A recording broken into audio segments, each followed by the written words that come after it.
Hello नमस्कार मेरे शेर से न्यू स्टडी पॉइंट टू गौरव सर में आप सभी का हार्दिक स्वागत है। अपनी उत्तर प्रदेश स्पेशल के अंदर आज हम लेके चलेंगे बरेली ज़िले को। और हम बात कर चुके थे पिछले 2 जिलों के बारे में, जो हमने पढ़ाया था पहले मुरादाबाद, उसके बाद पढ़ाया रामपुर, और आज हम बात करेंगे बरेली के बारे में। तो 1 बाय 1 हम एक तरफ से लेते चल रहे हैं, आप ध्यान रखना है। तो देखते चलते हैं बरेली को। तो एक बार वीडियो को शेयर कर दें, और जो भी मेरा प्यारा भाई बहन चैनल पर नया आया है वो एक बार चैनल को सब्सक्राइब कर दे, जिससे कि आपको अगली क्लासों की नोटिफिकेशन मिलती रहेगी। तो आइए एक बार शेयर कर दें, जिससे कि ज़्यादा से ज़्यादा व्यक्ति मुझसे जुड़ जाएं और आप अपना आज का हेडिंग बना सकते हैं, जिसे हम कहते हैं बरेली। तो बरेली की अब हम बात करेंगे आज। तो आपका पहला पॉइंट है कि ये बरेली नाम हमने बरेली ही क्यों दिया, कुछ और क्यों नहीं रखा। तो जी हाँ, आपका मैं ये पॉइंट बिल्कुल क्लियर करता चलता हूँ। मेरी क्लास का पहला ही पॉइंट होता है कि शब्द को क्लियर करें, जो हमने शब्द लिखा है क्लियर करें। उत्तर प्रदेश स्पेशल, यानी उत्तर प्रदेश ही क्यों लिखा है, यहाँ पर स्पेशल ही क्यों लिखा है। तो इस जगह उत्तर प्रदेश का मतलब है कि उत्तर प्रदेश के अंदर जितनी भी जानकारी आती है, यूपी यानी उत्तर प्रदेश जो बना हमारा 24 जनवरी 1950 को, आपको पहली क्लास में मैं सब कुछ बता चुका हूँ इस शब्द के बारे में। और स्पेशल, स्पेशल का मतलब कि अभी तक आपने बहुत सारी क्लासें देखी होंगी, लेकिन अभी तक ऐसी क्लास नहीं देखी होगी जिसके अंदर 75 के 75 जिले एक साथ लेके चल रहे हैं हम, यानी अलग अलग हर जिले को हम बताएंगे। तो इसीलिए इसका नाम है स्पेशल। बरेली, बरेली नाम कैसे पड़ा, तो आइए आज की क्लास हम शुरू कर देते हैं। अब तो आप देखें, अब ध्यान से समझे जानकारी को। तो बरेली नाम कैसे पड़ा, तो एक समय की बात है 1500 AD की, यानी 1500 ईस्वी की। उस टाइम पे जगत सिंह नाम का एक शासक हुआ करता था, जो शासक था कहाँ का, बरेली का। उस टाइम पे बरेली नाम नहीं था, तो उसी ने बसाया पहले जगतपुर, अपने नाम पर बसाया जगतपुर। तो आप इससे पूछ सकते हैं इसका फर्स्ट नाम या उपनाम। तो इसका क्या नाम हुआ, जगतपुर।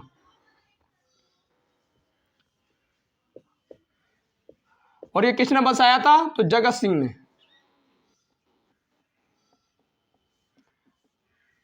वहीं का एक छोटा सा शासक हुआ करता था, इसी ने उस पे बनाया जगतपुर। और इसी जगतपुर को क्या किया गया, तो इसी जगतपुर को एक समय के बाद क्या हुआ, जब हमारी बात आई कब, जब इसके पुत्र हुए, जो जगत सिंह है इसके जो पुत्र हुए, जिन्हें कहा गया देव और वारेल, यानी देव और बरल किसके पुत्र थे, तो जगत सिंह के ही पुत्र हुआ करते थे।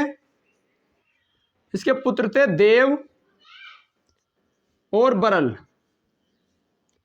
देव और बरल। और इन्हीं देव और बरल के नाम पर ही क्या एक नाम रखा, जिसे हम कहते हैं बांस बरेली। देव और बरल नहीं, बांस और बरल, देव बरल गलत आ गया थोड़ा, बांस और बरल। तो इसी नाम से हम आगे जाके इस नाम को देने लगे।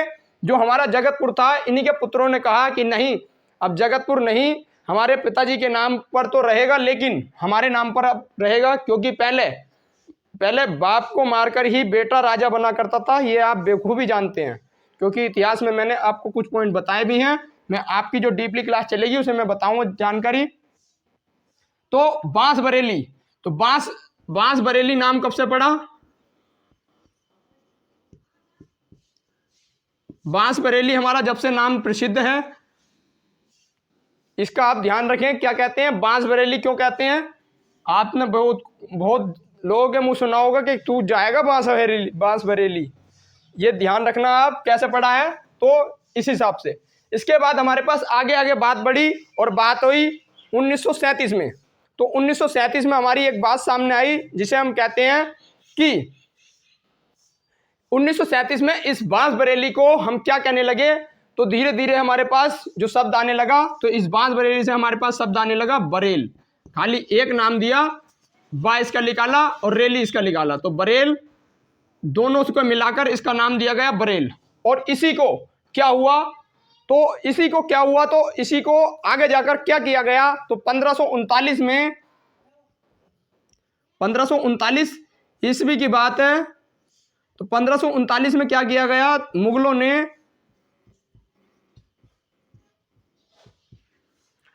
क्या किया, तो मुगलों ने इसका नाम क्या कर दिया, तो मुगलों ने इसका नाम क्या करा, एक बार बताएं अगर आपको पता हो तो। मैं बताता हूं क्योंकि शायद आपको नहीं पता हो। तो मुगलों ने इसका नाम रखा बरेली। अब आप समझ गए होंगे कि बरेली नाम कैसे कैसे आया हमारे पास। तो बरेल बना, उससे पहले बांस बरेली, उससे पहले जगतपुर, फिर हमारे पास सामने आया बरेली। और ये किसने रखा, तो ये रखा मुगलों ने। इसके बाद हमारे पास आगे आगे बात चली और बात आई आगे जाकर जो हमारे स्वतंत्र हुआ भारत, और स्वतंत्र भारत होने के बाद हमारा जो नाम था ये बिल्कुल पूर्ण रूप से बरेली ही डिस्कस करा गया और बरेली ही भारत सरकार ने इसे घोषित कर दिया। तो आइए, ये हो गई हमारी नाम के बारे में बात। इसके बाद हम बढ़ेंगे अपने अगले पॉइंट की तरफ कि इसका क्षेत्रफल कितना आता है। तो आप नोट कर लें इसका क्षेत्रफल कितना है। तो बरेली का क्षेत्रफल कितना आता है, अगर आपको किसी को पता है या कोई बरेली डिस्ट्रिक्ट से संबंधित है तो एक बार वो कमेंट जरूर करे कि बरेली का क्षेत्रफल कितना आता है। मैंने बरेली जिले का नहीं पूछा है, आप ध्यान रखना, क्योंकि इसके आंसर दो होते हैं, एक तो आता बरेली जिला और एक आता बरेली। तो बरेली का क्षेत्रफल कितना है, तो ये है 106 किलोमीटर स्क्वायर। और आपसे पूछा जाए कि बरेली जिले का कितना है, तो बरेली जिले का होता है, तो इसे आप नोट करेंगे। तो बरेली का क्षेत्रफल कितना है, तो ये है 106 किलोमीटर स्क्वायर के बीच में फैला हुआ है बरेली। और आपसे पूछा जाए बरेली जिला,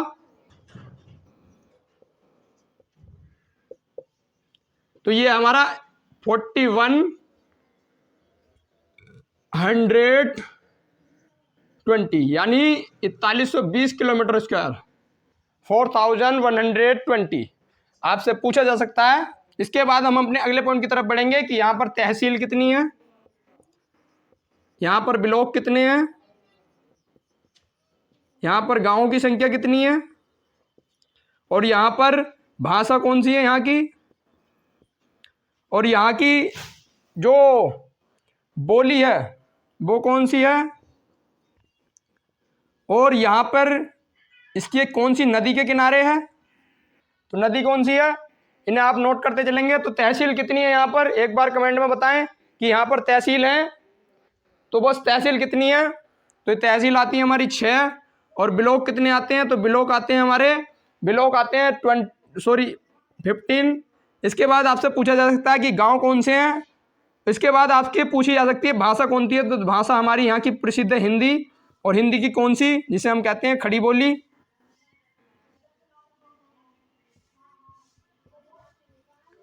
खड़ी बोली, और एक बोली और आती है जिसे हम कहते हैं ब्रज भाषा।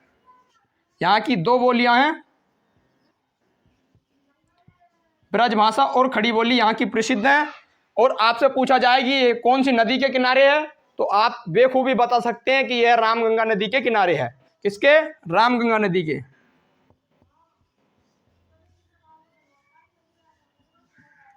और हाँ, मैं आपको थोड़ी जानकारी और बता दूं, कल की क्लास में एक पॉइंट रह गया था कि रामपुर कौन सी नदी के किनारे है, तो आप इधर लिख सकते हैं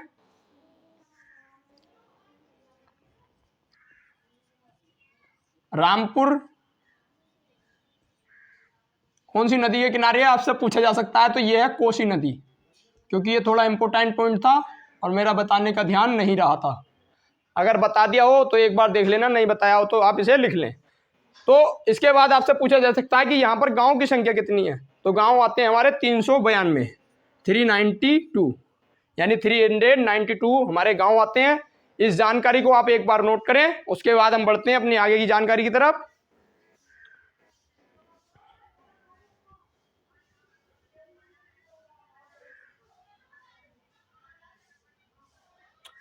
तो जल्दी से नोट कर लें।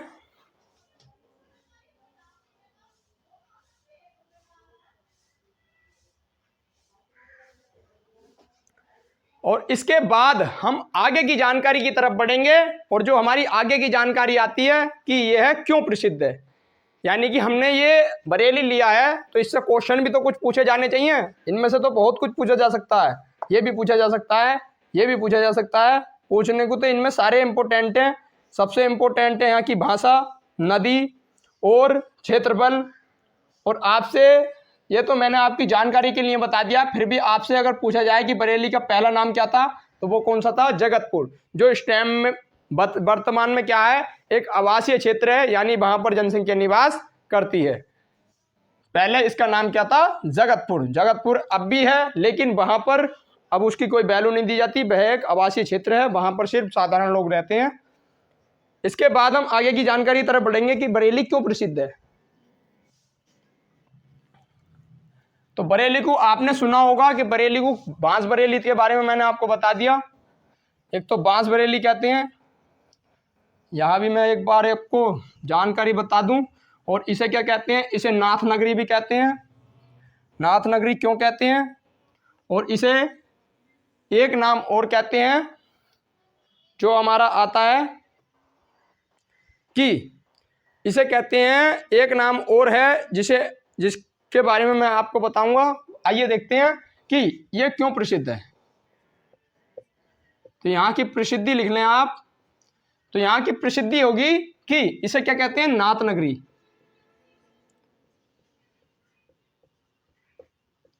और नाथ नगरी ही क्यों कहते हैं? मुद्दा ये नहीं है कि नाथ नगरी कहते हैं, मुद्दा ये है कि नाथ नगरी ही क्यों कहते हैं। क्योंकि यहाँ पर जो गोरखनाथ, ओगलनाथ और मच्छंदरनाथ, ये जितने भी प्रकार के नाथ होते हैं, लगभग हमारे 9 नाथ हैं।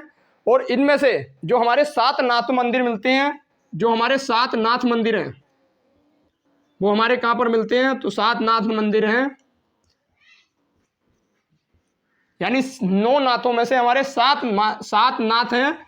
7 नाथ मंदिर ही हमारे कहाँ पर हैं? बरेली के अंदर, इसीलिए इसे नाथ नगरी कहा जाता है। अब आप समझ गए होंगे। इसके बाद हमारा अगला आता है जिसे कहते हैं कि ये क्यों प्रसिद्ध है। तो ये यहां पर व्यापार होता है मांझा पतन का।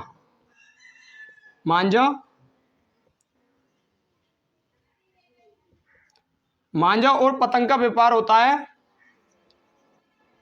उद्योग प्रसिद्ध है यहाँ का। इसके बाद अगला आता है, अगले की जानकारी आती है हमारे पास कि यहाँ पर जो प्रसिद्ध है वो क्यों प्रसिद्ध है। एक काम और है जिसे हम कहते हैं बांस। तो बांस के लिए भी प्रसिद्ध है।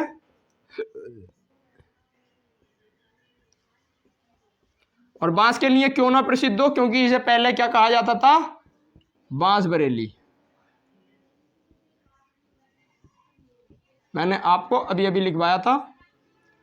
इसके बाद अपना अगला पॉइंट आता है कि यहाँ पर जो सबसे बड़ा मॉल है उसे कहते हैं फोनिक्स मॉल। और फोनिक्स मॉल ही यहाँ का, जो बरेली है, यहाँ का सबसे बड़ा मॉल है फोनिक्स मॉल। अगर आपको पर्यटक स्थलों में देखना है तो पर्यटक स्थल में आप इससे लिख सकते हैं, पर्यटक स्थल डाल लें या प्रसिद्ध जगह डाल लें। सॉरी, इसमें लिखते चलें, कोई दिक्कत नहीं है अगला पॉइंट बनाने की। इसमें लिख लें फोनिक्स मॉल।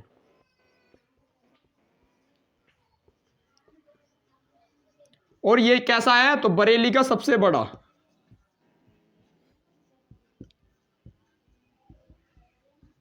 बरेली का सबसे बड़ा मॉल है। यहाँ पर हर प्रकार का सामान मिल जाता है। कोई सी प्रकार की ड्रेस हो, कोई सी प्रकार के जूते, कोई सी प्रकार के मोजे, और कोई सी प्रकार के अगर आपको जूते चप्पल खरीदने हैं तो यहाँ पर सारी चीज उपलब्ध है। खेल खिलौने, हर चीज मिल जाती है। कौन से मॉल में? फोनिक्स मॉल में। इसीलिए यह प्रसिद्ध है। बरेली का सबसे प्रसिद्ध मॉल कौन सा है? तो वो है फोनिक्स मॉल। इसके बाद हम अपने अगले पॉइंट की तरफ बढ़ेंगे। और अगला पॉइंट हमारे पास आता है कि बरेली, जो मैं आपको अभी बताने के लिए जा रहा था कि ये एक चीज के लिए बहुत ज्यादा प्रसिद्ध है, जो आता है हमारा, वहां एक चीज है, जल्दी बताएं क्या है। तो वहां पर एक चीज है जिसे हम कहते हैं झुमका। ओफो, झुमके से आप कितने लोग समझ गए होंगे बरेली के बारे में? लगभग सभी जानते होंगे झुमके के बारे में, क्योंकि 1966 में बनी फिल्म मेरा साया, और मेरा साया के अंदर एक गाना था जिसे हम कहते हैं झुमका गिरा रे बरेली के बाजार में। और ये किसका गाना था? तो ये गाया था हमारा, तो मेरा साया पिक्चर के अंदर ये गाना किसने गाया? तो ये हीरोइन थी उस टाइम पर, जिसे हम कहते हैं साधना। तो ये एक दिवंगत हीरोइन थी उस फिल्म के अंदर, मेरा साए के अंदर। आप इसे लिख लें कि बहुत ज़्यादा जो प्रसिद्ध है वो क्यों किसे है, तो झुमके के नाम से। झुमका नगरी कहा जाता है किसे, बरेली को। और ये क्यों कहा जाता है, तो 1966 में एक फिल्म बनी जिसे कहते हैं मेरा साया। मेरा साया, और मेरा साया के अंदर एक जो एक्टर थी, जो अभिनेत्री थी, ये अभिनेत्री थी साधना। और इस साधना ने रोल किया था कैसा, तो दिवंगत का, यानी अपाइज का रोल किया था किसने, दिवंगत। अभिनेत्री कौन थी इसमें, तो मेरा साए के अंदर साधना। और इसी पर बना था एक गाना जिसे हम कहते हैं, जो गाया था किसने, साधना ने, झुमका गिरा रे।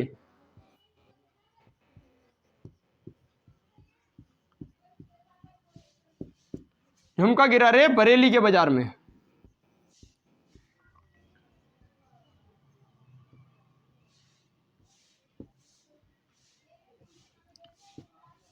यह गाना प्रसिद्ध है, झुमका गिरा रे बरेली के बाजार में, इसीलिए बरेली को एक मशहूर माना जाता है। आप अगर कभी भी बरेली जाएं तो वहां पर देखना, बरेली की हमारी सीमा शुरू होती है झुमका गिरा रे बरेली के बाजार में, यानी झुमके से ही शुरू होती है हमारी बरेली की सीमा।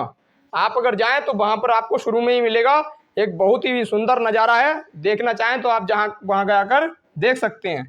इसके बाद हम अपने अगले पॉइंट की तरफ बढ़ेंगे, और अगला पॉइंट आता है कि इसके अंदर कौन कौन से गांव आते हैं, यानी इस मंडल के अंदर कौन कौन से शहर उपलब्ध हैं, यानी कौन कौन से जिले इसके अधीन हैं।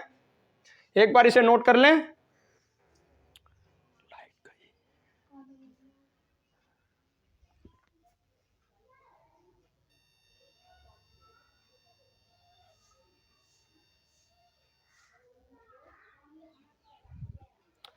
तो नोट कर लिया हो तो मिटा देते हैं। इसके मंडल के बारे में बताएं कोई, मंडल के अंदर कितने शहर कितने जिले आते हैं, तो इसके मंडल में कितने जिले आते हैं, तो इसके मंडल के अंदर हमारे जिलों की संख्या जो है वो कितनी है, तो एक बार आप बताएं।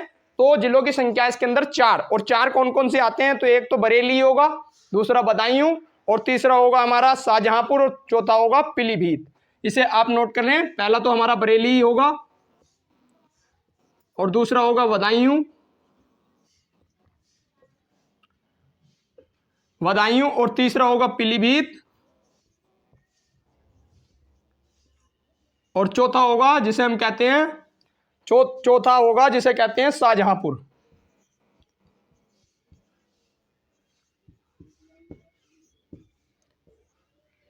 शाहजहांपुर, ये 4 आते हैं किसके अंदर, आपसे संख्या पूछी जाए तो संख्या आप बता सकते हैं, 4 संख्या आती है मंडल के अंदर। इसके बाद ये बहुत ही इंपॉर्टेंट पॉइंट रहता है इसका, इससे आपको अगर जब भी कोई क्वेश्चन पूछा जाएगा तो आपसे आएगा क्वेश्चन कि इनमें से कौन सा बरेली मंडल के अधीन नहीं आता। आपसे कभी भी हैक होकर क्वेश्चन नहीं पूछा जाएगा।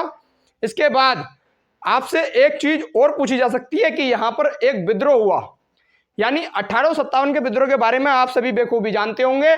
तो यहां से भी संबंधित है एक क्रांतिकारी जो जिसे हम कहते हैं खान बहादुर खान, यानी खान बहादुर खान कहां से संबंधित हैं, तो बरेली से। और इन्होंने 31 मई 1857 को यहां से विद्रोह की शुरुआत की थी। कौन सा विद्रोह, जो हमारा विद्रोह शुरू हुआ था मेरठ छावनी से, जो हमारा विद्रोह शुरू हुआ था, जो करा था बैरम खान ने। इसके बारे में मैं आपको बताऊंगा जब मेरठ जिला पढ़ाऊंगा। तो आइए देख लेते हैं कि मेरठ बरेली का विद्रोह। और आप जानते हैं कि ये विद्रोह पूरा नहीं हो पाया था, क्योंकि अलग अलग सबने अलग अलग टाइम पर करा था, तो इसे अंग्रेजों ने नियंत्रण ले लिया था और 1858 में अपनी सरकार का गठन कर दिया था। और जो ब्रिटेन की महारानी थी उसने भारत के अंदर अपना अधिकार जमा लिया था और भारत की क्राउन बनकर तैयार हो गई थी। तो विद्रोह किसने किया, तो खान बहादुर खान ने।